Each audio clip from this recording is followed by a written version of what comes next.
As soon as I just saw out of nowhere Rutherford engineer with a beard, and I was just like, oh, it's like that time Geordie had one. Geordie's best look. Everyone's best look is with a beard, including me and including you. Take this as a PSA.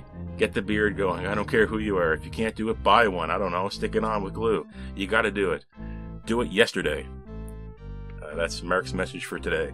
We've been ordered to retrieve something from this planet, accidentally left behind by the Columbia. A very old ship. We hope it hasn't caused too much of a change in the timeline for this planet. It appears the thing that the Columbia left behind is a detailed textbook on how to design a fusion reactor. I think this could be a serious problem. What in the world is that thing? It's us. Our shuttle has had a few upgrades since we landed. Yeah, I think there's a problem here. Man, so many directives have been broken here. Hello everyone. Welcome back to the final season of Star Trek Lower Decks. That would be Season 5, and this would be Episode 7. Fully dilated. What does it mean to be dilated? Originally I thought maybe this referred to the eye.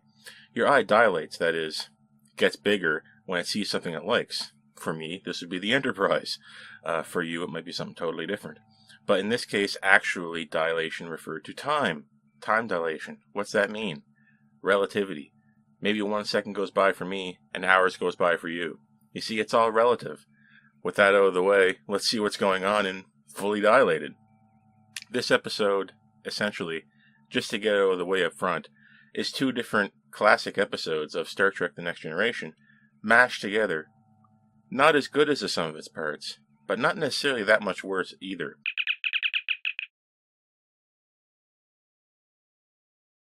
Actually, for Lower Decks, it's pretty good.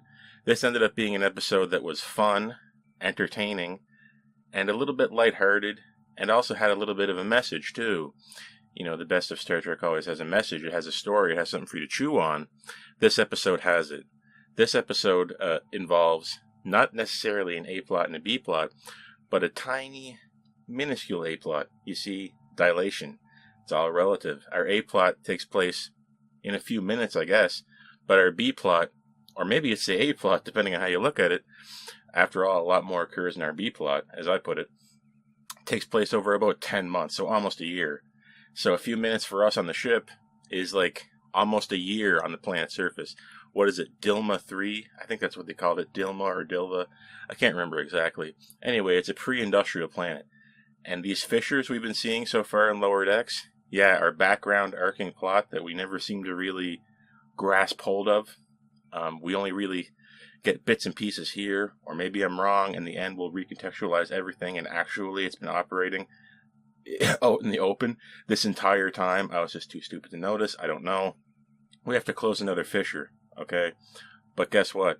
There is a purple Enterprise D, yeah, a purple Galaxy class, from an alternate timeline / dimension, where purple was the color of the Enterprise. I do love the color purple, but I don't know if I like it on a ship. It goes back into the fissure, accidentally leaving something behind. It left behind an out-of-place artifact on the surface of this, like I said, pre-industrial planet. And we have to go get it. We have to clean up after the Enterprise, the Cerritos. If only we were to clean up after the Enterprise. Would that I could clean up the junk left behind by the Enterprise crew. What an honor. And they don't really seem to say it that way, but they are mad about missing out on seeing the purple Enterprise. I wonder if the carpets match the hull. Ba-dum-tish. That's what Mariner says. We have to play dress up, and that's exactly what Tana says. Dr. Tana didn't go to Starfleet Medical just to play dress up, although this looked pretty fun. They look pretty cool. They're like orange with blue hair, and they got horns. I thought it was pretty fun. I thought it was a good little makeover for our characters. I would have kept it on for a little bit if I was allowed to. Anyway, we dress up T'Lyn, Tendi, and Mariner to look like the people of this planet, so we can recover said artifact left over by the Enterprise. The alternate Enterprise, that is. Don't get it twisted.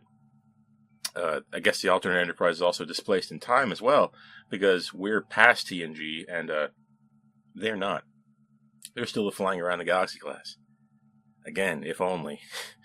If only we could just keep the Galaxy class around. I don't mean to reminisce here, folks, but when I see the Galaxy class, I tend to get a little bit sidetracked. What's down here? What would you think would be down here? If this episode kind of is a playoff of Time's Arrow and Inner Light, and you'll see what I mean, what do you think is in this wreckage that we have to collect? Our characters go down to this site. Tendi says, this crashed here years ago. If they would have found it already. Really? If it was years ago, they never saw this smoldering wreckage with pieces everywhere in a crater? Tendi says it's been here for years. Really? Would they not find it? I don't know. I'm a little bit suspicious of that. But it looks untouched, so they get away phasering things here and there, make it disappear, and anything we can't phaser we'll take with us. One of those things we can't take with us, or we can't phaser, I should say, is purple Data's head. I guessed it as soon as I knew there was something in that pile that was going to change the entire flow of this episode. I knew it was going to be Data's head. If you've seen Time's Arrow, go watch it. Actually, turn off this review right now. Turn off this review. Go watch Time's Arrow and the Inner Light from TNG. If you watch this episode, it may be kind of spoiling, like, some details from Time's Arrow and Inner Light. And those episodes are so good, I don't even want to spoil a little bit of them. So just turn this review off right now and go watch them. If you haven't seen them, and you're watching this channel, you deprived yourself of some of the best pieces of Star Trek ever made. Okay, so just stop now and go watch them. I mean it. But this episode, I don't know if it's going to like exactly break those episodes if you didn't see them yet. And I also don't know if really having not seen them would affect the flow of this episode. Because I have no control group here. I don't know anyone who hasn't seen those episodes. I can't have a control group of one and that person being myself. That's not much of a test. That's not a lot of data. But Data's head is in this episode, and they find it and they take it back to an old abandoned house. Not after encountering Snell. Snell is our villain for this episode. I hesitate to say villain because he's not much of a threat. Snell just sneaks around, bothers us, looks like it's going to cause a serious problem, but never really does. But he is amusing to have around, just to keep us on our toes a little bit, insofar as Snell is a genuine threat. We move into an abandoned house, and may I add, the visuals here are beautiful. The lighting is beautiful. It's tangible. That's what I kept saying in my mind watching this episode. This is tangible. I can feel what's happening. The reality of this planet is reflected in the infrastructure and the design of things and the design language of stuff, right? The trees are like purple or something, so the wood is purple as well. Things like that you wouldn't normally think of. They thought of it. Everything has kind of a different color tone, taking advantage of the medium that this episode and this show is produced in, that being animation, to just recolor things. It's cheap to do it, harder to do it in real life. Let's make it colorful. So we avoid the kind of boring, drab earth tones that you'd probably expect from an episode like this. And instead we have purples, pinks, and greens and things like that. A visual feast, if I may be so bold. If I may go so boldly. This could be like an Inner Light scenario. This could be my probe dream. That's what Mariner says. And I'm not going to rehash the plot of Inner Light, nor am I going to rehash the plot of Time's Arrow. Go watch them. But suffice to say, Picard experienced an entire lifetime in a few minutes. Time dilation on this planet is doing the same for us. And like in Time's Arrow, Data's head is found. And then I don't want to tell you. This is like time travel stuff. Data is in the past on Earth and has to figure out how to get home, kind of. I'll just leave it at that. And the same thing's happening here with our characters, but with Data's head. And his head, by the way, is purple. It's purple Data. That comes into play later in a very fun and interesting way that I never saw coming, and it was a sight to behold, I will say. Why are we not being picked up by our crew? I thought we could just come here and get this head and leave, get the artifact and leave. Wrong. Rutherford and Boimler at the helm of the transporter console accidentally spilled a drink onto it. You're not allowed to have food in the transporter room. This is why they spilled the drink on it. And I guess this technology is not totally seamless because the liquid had ruined the machine. I don't know. There's another moment for me. Can you really spill liquid on an LCARS display that's totally flat glass display? and break it. You can break this crap, right? Because it's all full of little holes. Because we have buttons you have to push. They can get jammed up quite a bit, and they can short circuit. But there's even electricity coming out of this machine. Really? I don't know. They do blow up into rocks, though, on the bridge now and then, don't they? But as is in keeping with Star Trek, our technology is great until we need it to not be great for story reasons. And this is true here. So our characters in Boimler and Rutherford are experiencing like 5 minutes of desperately trying to clean this machine to get it to work because they know years could be going by for them or something. And it's all very cute if it wasn't so tragic and horrifying. Again, our characters are trying to mimic their pad version of themselves. That's what they drink. The alternate timeline version of us, they drink these drinks. So we got to do it too. And it's working out for us. By the way, Rutherford also has a beard. Remember that one time Geordi had one? That was the first thing I thought of as soon as I just saw out of nowhere Rutherford engineer with a beard. And I was just like, oh, it's like that time Geordi had one. Geordi's best look. Everyone's best look is with a beard, including me and including you. Take this as a PSA.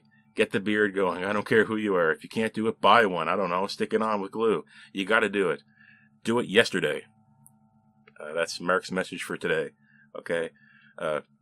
Anyway, what are we going to do now that our characters back on the Cerritos can't activate the little necklace thing, the conspicuous or inconspicuous necklace that's supposed to flash when it's time to go home? This flashes. Get somewhere, hide. We'll transport you out once you have anything you need to take back. They can't activate that thing. The transporter on their end, which has only been broken for a few minutes, is now broken for months for us. So we're living in this old house. We keep the head in the attic. Tendi does it, but it's secretive. Shh, don't tell anyone. I need Data's help in order to beat T'Lyn. After all, T'Lyn and Tendi are in competition for the senior science officer role. Tendi wanted to address the bridge on similarities between these fissures. I don't know exactly why you have to be the senior science officer to address the bridge. If the captain just says do it, then you do it. Like, I'm not sure exactly why you have to be senior science officer to do that, but needless to say, T'Lyn and Tendi both want that role, and we'll see how that works out later. A little bit of a sticking point for this episode, I will say, but we'll get to that when we get to that. So we're competing with each other. You'll notice competition between our own characters is a running theme of this season, and it's on display here. T'Lyn has built a working windmill, has started farming, and has later on even invented hair care products that made them rich without breaking the Prime Directive. Oh, T'Lyn. Oh, I hate you, T'Lyn. Why do you gotta be so much better at science stuff than me? Dang it. That's basically what Tendi's saying, and it's all very cute, and it's all, there's nothing wrong with a little friendly competition, as long as it stays friendly, as long as we don't hurt no one, and as long as the best person, most qualified person gets the job, then nothing else really matters. Basically, that's what Data is intimating over the course of this episode, because Tendi does reactivate Data's head with cranking power to energize his matrix, his power matrix, the, what was it called? Positronic matrix. Again, without spoiling it, reflecting Time Zero. I'm not going to tell you what exactly was happening, but this is straight out of Time Zero. Crank power, positronic power. Tendi must be pretty freaking smart. In my mind, that's a lot cooler than building a windmill. I don't know. That's just me. But if I were the captain, I'd be saying, wow, Tendi, you use crank power to power up Data's head? That's really something. Maybe we need you at the senior science officer position. I don't know. Like I always say, your mileage may vary. What are we going to do about Snell? Snell comes to the door. Mariner hits him with a broom unexpectedly. Get out of here, Snell. Bang. And we're just kind of really squatting in this abandoned house. And there's no angry mob other than Snell. So it is a little convenient, but it's also a lot of fun. But Mariner does end up in jail. She goes to a bar hoping to meet a plucky new friend so she can live out her probe life. She's trying to live out the episode Inner Light from Star Trek TNG. And failing along the way, she bumps into some guy, horns his eye with her newfound horn that she's not used to, and ends up in jail over it. Oddly, if I was trying to not interfere with a pre-industrial society, jail is not a bad place to be, if you think about it. Look, it's going to be nighttime. No one's going to be looking. I'll transport out. I'm in jail. It's hard for me to affect anything.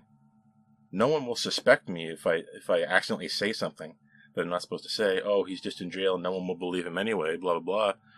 Jail ain't a bad spot to be. And Mariner ends up there twice. Mariner ends up in there by horning someone's eye, and later on trying to impress people by putting out a purple flame with a giant grape, which looked very cool, by the way. The flame had like a visual effect, like blurring the screen as the heat waves were emitting from it. It looked fantastic. That aside, this turns out to be the eternal flame that wards off demons. Way to go, Mariner. Mariner ends up back in jail that way, making all kinds of new friends, some of which are murderers, but we won't worry about that.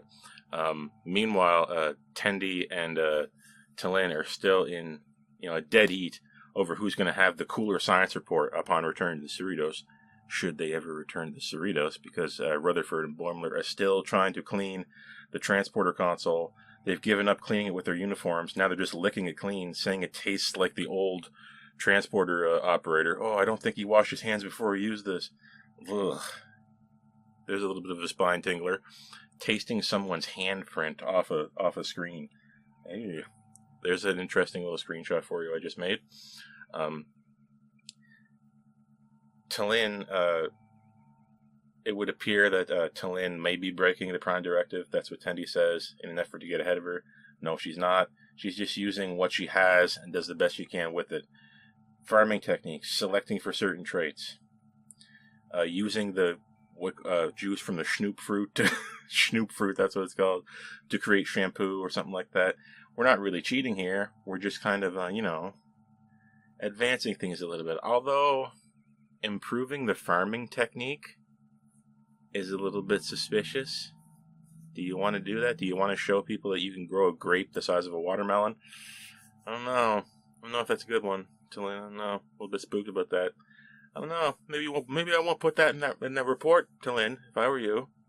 I don't want to be telling the captain that I improved farming techniques centuries in a few days. Maybe that's not a good idea, or months in this case.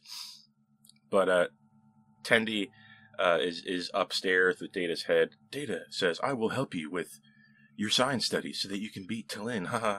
And I can tell Data's voice is old. I can tell this isn't young Brent Spiner.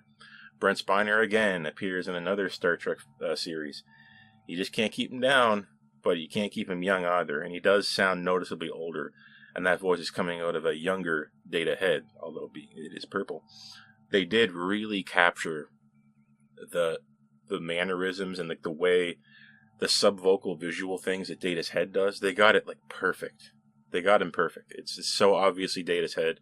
It's fantastic. Just the way, the blinking and the eyes moving, it's exactly like how Data would appear normally. So they really nailed it there. They hit the nail on the head. There's another joke for you. There's 3. Maybe that's 3 too many. I don't know. Tendi is falling asleep. She's trying to avoid sleep. She's trying to stay awake. She's trying to work around the clock to beat Tallinn. Although Snell does end up sneaking into our attic. And Snell saw Data's head. Another thing is that Data saw Tallinn and Tendi and the head in the attic talking to the head. But Snell manages to jump off the rafters, bonk Tallinn in the head, knock them both out, and tie them up? Really? Would Snell be able to combat a Vulcan and an Orion, who I assume have basic Starfleet close quarters combat training, with a little piece of wood or something? I don't know. I just didn't really buy it. I'm surprised that in New Trek we didn't take the opportunity to have a little bit of a fight scene here, but I guess I should take it as a victory given that fight scenes have gotten boring. But it is suspicious that Snell would be able to do this to our characters. I don't know. So our characters are tied up, Data's head has been seen, and Snell is getting away to get the angry mob. But our little thing has flashed. That means Boimler and Rutherford have fixed the transporter, and they're giving us a very clear signal that we need to get the heck out of here. So we use Data's head to bite through the rope to get us free. And we run off back to the town. We have Data's head, but we also have something else in a big bag. What's in the big bag? Look, everybody, they have a hornless, I know, right, a hornless demon head in the bag. They open the bag and show everybody that, no, they have a giant purple grape with a face drawn on it. Remember how I said the purple grapes and the color purple will be important? There you go. a hornless purple demon head. Sounds kind of fishy.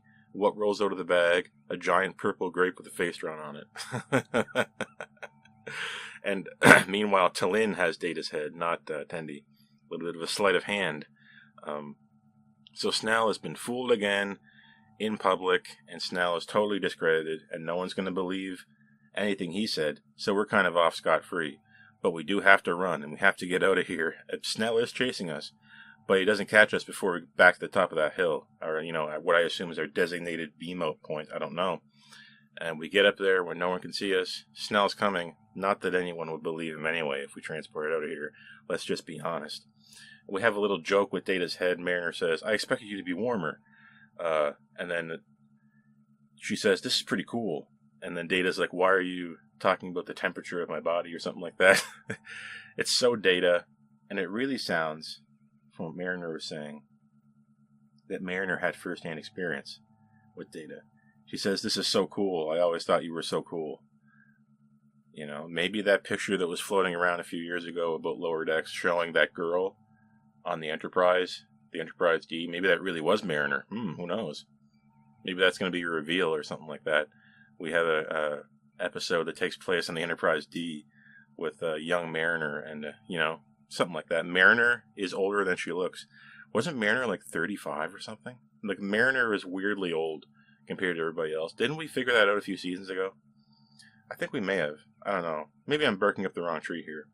But we do beam back up to the Cerritos, and Purple Data Head tells Captain Freeman that I spent like almost a year with these two people, and they're both very, very good. And Freeman is still can't decide who's going to get the senior officer position. Meanwhile, we send Data's head in a torpedo back into the rift. So Data's head, the Purple Enterprise, are back in the rift where they belong, and all's right with the world, or universe, depending on how you look at it. But back at the mess hall, we're all having our drinks, and we're playing around. Our drinks seem to be the cause of this entire problem here, because one of our drinks had a skewer in it that poked Boimler's eye and prompted him to spill it on the transporter. I think the drinks appear again at the end, but I can't remember exactly. But we're having a pretty gung-ho time. But who got the senior officer position? Uh-oh. Our characters are going to be disappointed if it's T'Lyn or Tendi, because they both deserved it. Which is why Freeman gave the position to both of them. They're both the senior officer position as lieutenant's junior grades. I don't know. That's a little cute. It is a cartoon. It is a comedy. It is supposed to be funny, lighthearted, and heartwarming. But it's a little cute that you have the same position occupied by two people barely out of their ensignship. Really? I don't know. I'm calling shenanigans on that. I'm calling shenanigans on these two people being in that position. I'm calling shenanigans on Snell outsmarting T'Lyn and beating them. And I'm calling shenanigans on the people on this planet not discovering this wreckage after it's been there for years. Calling shenanigans. I don't know. There I go with the shenanery. Okay, 3 counts of shenanigans. You know what that means? 0 out of 10. No, I'm just joking. This episode was just lovely, actually. Visually, like I said before, tangible. The world is colorful, and you can see that reflected in what they built. Everything is built in this pre-industrial society, of course, from natural environmental resources. And that is reflected in the color scheme that you see here. And there's a purple flame, and it's giving off a cool glow, and it's just wonderful, the whole thing. I mean, I guess I should have suspected that. We saw purple Data, and now we see like a purple world. We're playing with colors here. What's that mean? I don't know. Musically, we actually get some brief reprisals of some TNG melody that shows up when we see Data's head. Although we don't get much more than that. But the appearance of that melody alone is all I need. I'm fickle that way. I hear that, I'm happy. Thematically, it's in keeping with everything we've seen before. T'Lyn and Tendi succeed when they stop trying to compete with each other and start competing with their own self. Okay? Being yourself always beats pretending to be someone you're not. And that theme was present in the last episode and the episode before that. It's a running theme of this season. But it's not that new of a theme. It's not new for this episode. It's not new for the season. It's not particularly new for Star Trek. It's the kind of thing you would teach very little kids. Maybe it's the type of thing that would be in Prodigy. Although Prodigy usually deals with things much more advanced than that in actuality. Being yourself, did you need to be told that? I don't want to complain too much because it was fun that it's there. Much better than something that is thematically deaf or thematically just boring or really, really contrived. This one gets away with it because it's just so fun and it's just so interesting to go on this adventure. Plot-wise, we're not really any further fixing these fissures. We see a fissure. We go down the planet. We get stuck there for almost a year. Then we fix the fissure. And then we're back. And we have the senior officer position apparently filled with 2 people. There's your plot.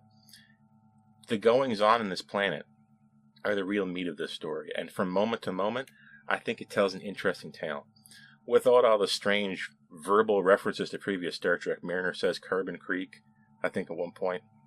That's not that funny. Why did they do it? Referencing Star Trek itself was never why Lower Decks was funny. So why do we keep doing it? Lower Decks is funny when it's playing with Star Trek tropes without verbally mentioning Star Trek things.